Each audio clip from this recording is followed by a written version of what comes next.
Last episode में हमने देखा कि अपना हैंडसम डेविल दोही को लेके पानी में गिर जाता है, ये सोच के कि शायद उसकी पावर्स वापस आ जाएंगी। बट जैसा हमने देखा कि ऐसा कुछ नहीं होता। चलिए देखते हैं कि अब वो क्या क्या करता है अपनी पावर्स वापस लाने के लिए।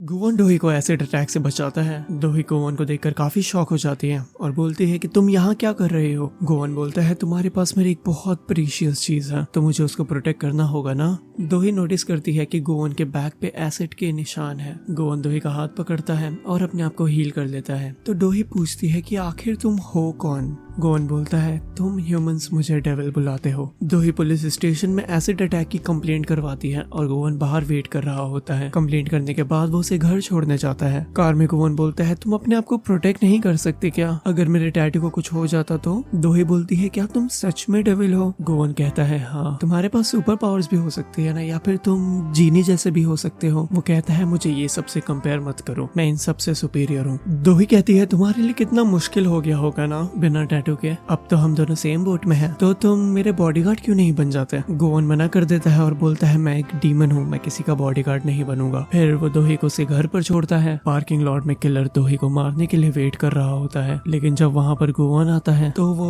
कुछ नहीं कर पाता। हम देखते हैं कि किलर दोही के पीछे बहुत पागल है। नेक्स्ट मॉर्निंग गुवन अपने बटलर से बात कर रहा होता है कि दोही उसको अपना बॉडीगार्ड बनाना चाहती है। वो एक डीमन है और वो ये सब कभी नहीं करेगा, लेकिन फिर वो सोचता है कि उसकी पावर्स अगर चली गई तो, और वो अपनी डील्स कैसे करेगा बिना अपने मार्क के। उसका बटलर डीमन बुक निकालता है और बताता है कि डीमंस बनाए ही गए थे एज गार्डियंस फॉर ह्यूमन, लेकिन गुवन बोलता है कि वो कभी बॉडीगार्ड नहीं बनेगा। तभी दोही का मैसेज आता है मेरे बॉडीगार्ड बन जाओ वरना लेजर से टैटू हटवा दूंगी। गुवन बोलता है अब ये मुझे धमकी भी देने लगी है। दोही गुवन का टैटू देखती है और सोचती है कि उसने कितनी बार उसकी जान बचाया है।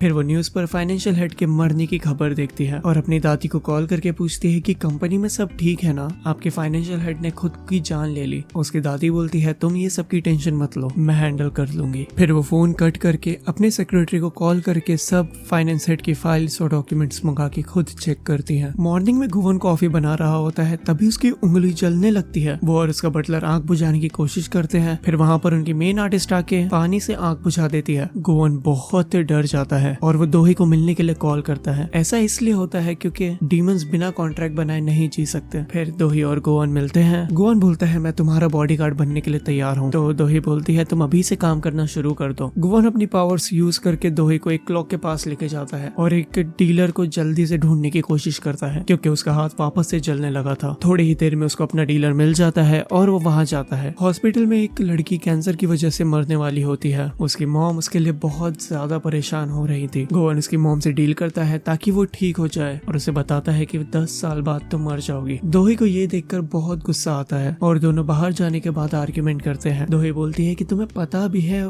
उस लड़की को कितना बुरा लगेगा जब उसे पता चलेगा कि उसकी वजह से उसकी मॉम मरी। गुवन बोलता है मैं डेविल हूँ, मेरा काम ही यही है। दोही गुस्से में वहाँ से चले जाती है और गुवन बोलता है तुमको भी मेरी पावर्स की जरूरत पड़ेगी क्योंकि सारे इंसान डीमन से भी ज्यादा सेल्फिश होते हैं। इसी समय दोही की दादी किसी अनजान इंसान से बात कर रही होती है जिसने एक बंदे को मारा होता है। उसकी दादी टेंशन में होती है और कहती है इसकी सजा तुमको जरूर मिलेगी। गुवन केक खाने में मस्त है और उसका बटलर आके उसे बोलता है कि तुमको पता है मैं कितना परेशान हो गया था। बटलर उसे बताता है कि जिस रात तुम्हारी पावर्स गई थी वो फुल मून नाइट थी और नेक्स्ट फुल मून नाइट 28 दिन बाद है। गुवन बोलता है ये कुछ ज्यादा ही टाइम नहीं। उसका बटलर कहता है अब तो तुम बॉडीगार्ड हो ना। तो गुवन बताता है कि वो फायर हो चुका है। बटलर बोलता है इतनी जल्दी। तो गुवन बोलता है ये ह्यूमंस बहुत ज्यादा सेल्फिश होते हैं। दोही अपने ऑफिस में एक मीटिंग में होती है पर उसका ध्यान वहाँ नहीं होता। फिर दोही एक और मीटिंग में जाती है जहाँ वही लड़की होती है जिसको गुवन ने ठीक किया होता है। दोही उस लड़की को खुश देखकर ये सोचती है कि शायद उसने गुवन को कुछ ज्यादा ही बोल दिया। वो अपने ऑफिस वापस जा रही होती है और कार से निकलते ही देखती है कि गुवन सामने खड़ा है अम्ब्रेला के साथ। वो दोही को देखता है और थोड़ा रोमांटिक सीन क्रिएट होता है। फिर दोनों ऑफिस साथ में जाते हैं। गुवन बॉडीगार्ड्स की मैनुअल पढ़ रहा होता है और ऑफिस में सब गुवन की बात कर रहे होते हैं। वो इतना हैंडसम और हॉट होता है इसलिए। रात में गुवन दोही को उसे घर तक लेके जा रहा होता है और दोही पूछती है तुम वापस कैसे आ गए। गुवन बोलता है मेरी लाइफ बहुत बहुत ज्यादा बोरिंग लग रही थी, इसलिए मैं वापस आ गया। लेकिन तुमने मुझे बॉडीगार्ड वापस क्यों बनाया? दोही बोलती है सिर्फ बुरे लोग ही दूसरे बुरे लोगों से निपट सकते हैं। ये सुनकर गुवन को थोड़ा बुरा लगता है। तभी दोही को उसकी दादी का मैसेज आता है कि अब मेरा टाइम खत्म हो गया, आई लव यू दोही। दोही को थोड़ा अजीब लगता है तो वो अपनी दादी को कॉल करने की कोशिश करती है, लेकिन वो कॉल नहीं उठाती। दोही गुवन को बोलती है कि उसको दादी के घर पे लेके चलो। जब वो उसकी दादी के गार्डन में जाती हैं तो वो वहाँ बैठी होती हैं। वो जल्दी से अपनी दादी के पास जाती हैं उनको उठाने के लिए, और वो उठाने की कोशिश करती हैं लेकिन वो नहीं उठती।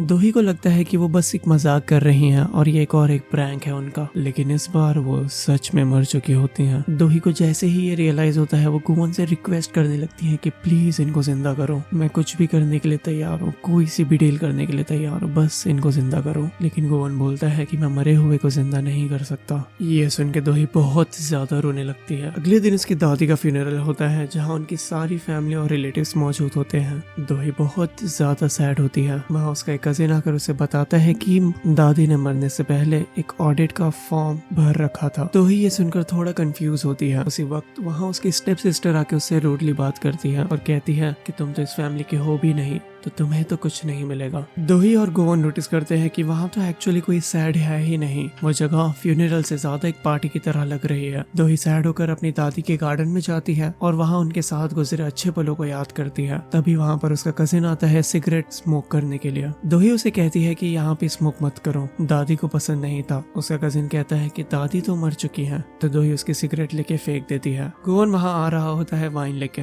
जब उसका कजिन वहाँ से जा रहा होता है तो गोवन अपनी पावर यूज करके उसकी टक्कर करवा देता है डोर से। दोही ये देख के थोड़ा खुश होती है। वाइन पीते हुए दोही गोवन को अपनी दादी के बारे में बताती है। गोवन बताता है कि लोग फ्यूनरल में ब्लैक इसलिए पहनते हैं ताकि सोल किसी को पहचाने नहीं और शांति से जा सके। दोही बोलती है तो फिर मैंने गलत कलर पहना हुआ है, दादी यहाँ पे भी अकेली थी और वहाँ पे भी अकेली रहेंगी। तो गोवन अपना मैजिक यूज करता है और उसकी ड्रेस का कलर बदल देता है। गोवन दोही को छोड़कर चले जाता है और वहाँ एक बटरफ्लाई आती है और दोही थोड़ी इमोशनल हो जाती है उसे देख के। थोड़ी देर बाद सारी फैमिली एक जगह जमा होती है और डिटेक्टिव्स आके बताते हैं कि उनकी दादी की मौत गलत दवाई खाने की वजह से हुई थी, क्योंकि उस दवा से उनको एलर्जी थी और ये बात सबको मालूम थी। लेकिन उनका बड़ा बेटा कहता है कि अगर ये बात सबको पता चली बाहर तो हमारी कंपनी के शेयर्स काफी डाउन हो जाएंगे, और वो डिटेक्टिव से कहता है कि ये केस को बंद कर दो और डिक्लेयर कर दो कि उनकी डेथ हार्ट अटैक की वजह से हुई। फिर वो लोग रिपोर्टर से बात करने जाते हैं और दोही बाहर आके सबको बता देती है कि दादी का मर्डर हुआ है। सब लोग ये सुन के बहुत शॉक हो जाते हैं। उसके स्टेप सिबलिंग्स कह रहे होते हैं कि वो पागल हो गई है, और बड़ा बेटा सिक्योरिटी को बोलता है कि इसको लेके यहाँ से जाओ। इसी समय गोवन आता है दोही को प्रोटेक्ट करने के लिए, और दूसरी तरफ प्रॉपर्टी का डिस्ट्रीब्यूशन हो रहा होता है। वहाँ उसकी दादी का लॉयर कहता है कि कंपनी की चेयरवुमन अब दोही बनेगी और सबके लिए एक एक लेटर है। ये सुनकर सब शॉक हो जाते हैं। दोही अपना लेटर लेती है तो उसकी स्टेप सिस्टर आके बोलती है कि ये सब तुमने कैसे किया। फिर लॉयर एक कंडीशन रखता है जिसमें दोही को 1 साल के अंदर शादी कर लेनी होगी, वरना कंपनी का चेयरमैन किसी और को बना दिया जाएगा। ये सुनकर दोही गोवन के पास जाती है और